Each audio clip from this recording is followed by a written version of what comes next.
ഏതെങ്കിലും തരത്തിലുള്ള ആഗ്രഹമില്ലെങ്കിൽ നമ്മുടെ ശരീരം നിലനിൽക്കുകയില്ല. അജ്ഞാനികൾ ലൗകിക സുഖങ്ങൾക്ക് വേണ്ടി ജീവിക്കുമ്പോൾ ജ്ഞാനികളായ മനുഷ്യർ ഈ ശരീരത്തിലിരുന്ന് ആത്മാവിന് പുണ്യം നേടാനായി ജീവിക്കുന്നു.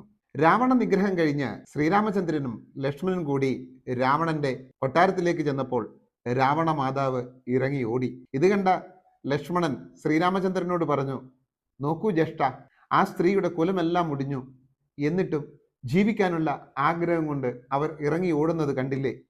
എന്തായിരിക്കും അവരുടെ ആഗ്രഹം? ശ്രീരാമചന്ദ്രൻ പുഞ്ചിരിയോടെ അനുജനോട് പറഞ്ഞു, നമുക്ക് അന്വേഷിച്ചു നോക്കാം. അവർ ആ സ്ത്രീയുടെ അടുത്ത് ചെന്ന് ശ്രീരാമചന്ദ്രൻ ചോദിച്ചു, അമ്മേ, ഞങ്ങളെ കണ്ടപ്പോൾ അങ്ങ് എന്തിനാണ് ഇറങ്ങി ഓടിയത്? അങ്ങേക്ക് ജീവിക്കാനുള്ള ആഗ്രഹം കൊണ്ടാണോ?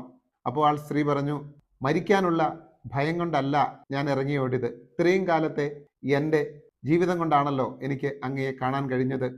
ഇനിയും ഞാൻ ജീവിക്കണമെന്ന് ആഗ്രഹിച്ചത് എൻ്റെ ലൗകിക സുഖങ്ങൾ നേടുന്നതിന് വേണ്ടിയിട്ടല്ല.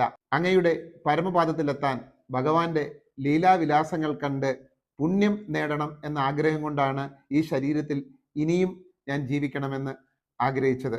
പ്രിയപ്പെട്ടവരെ, അജ്ഞാനികൾ ഈ ജീവിതത്തെ താൽക്കാലികമായിട്ട് മാത്രം കാണുമ്പോൾ ജ്ഞാനികളായ മനുഷ്യർ ഈ ജീവിതത്തിൽ നിന്നും ശരിയായ രീതിയിൽ ജീവിച്ച് പുണ്യം സമ്പാദിച്ച് ഭഗവാന്റെ പരമപദത്തിലെത്തുവാനുള്ള ഒരവസരമായിട്ടാണ് കാണുന്നത്.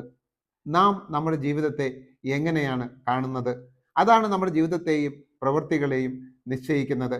അപ്പോൾ പരമപദം പോകാൻ ഭഗവാന്റെ സന്നിധി എത്താനുള്ള ഒരവസരമായി ഈ ജീവിതത്തെ നമുക്ക് കാണാൻ കഴിയാം. നമ്മുടെ മക്കളെ എങ്ങനെ മിടുക്കരാക്കാം, നല്ലവരാക്കാം എന്ന് ആലോചിക്കുന്നവരാണോ നിങ്ങൾ? അതിനുള്ള അറിവുകൾ അറിയാൻ നിങ്ങൾക്ക് ആഗ്രഹമുണ്ടെങ്കിൽ ഞാനും എൻ്റെ ഭാര്യയും ചേർന്ന് എഴുതിയ വേരെന്ന പുസ്തകം നിങ്ങളെ സഹായിക്കും.